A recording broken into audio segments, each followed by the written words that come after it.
The Ministry of Health and Wellness completed a 3-day training workshop on December 1st for its vector control officers on the safe use, maintenance and repair of thermal foggers. The training was undertaken by Renard Xavier from PAHO Farms in Barbados and was aimed at capacity building within the Department of Health to improve its response to control the mosquito population on island. Chief Environmental Health Officer Wen Gabriel gave further details on the mission of the workshop. This workshop represents another leg in the preparation. You know, vector-borne diseases are a serious threat to us in St. Lucia as well as the entire Caribbean. As a matter of fact, in the past 5 years or so, we have had 3 major outbreaks of vector-borne diseases. And therefore, we believe that we need to prepare, and that we have been doing by training our staff. We've had training with respect to the entomological aspects of vector control.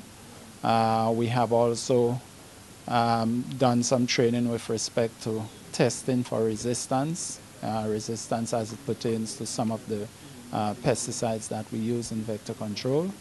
And today, we are moving on to do some training with our vector control staff with respect to the safe handling of equipment used in mosquito control. Foggers are one of the critical machines used within community-based programs to reduce, control and prevent the spread of mosquito-borne diseases.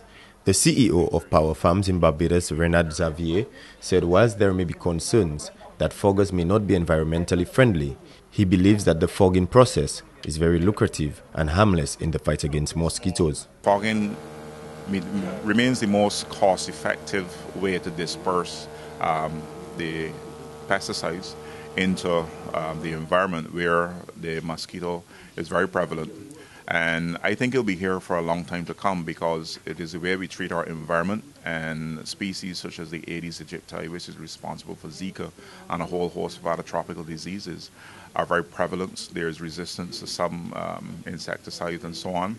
And I believe the scientists are working on better products that, you know, can last longer and so on. But it is pretty safe, and I know that there are some detractors who would say, well, you know, but I think most of it comes from the noise that the machine makes, and then you're seeing the large dense fog.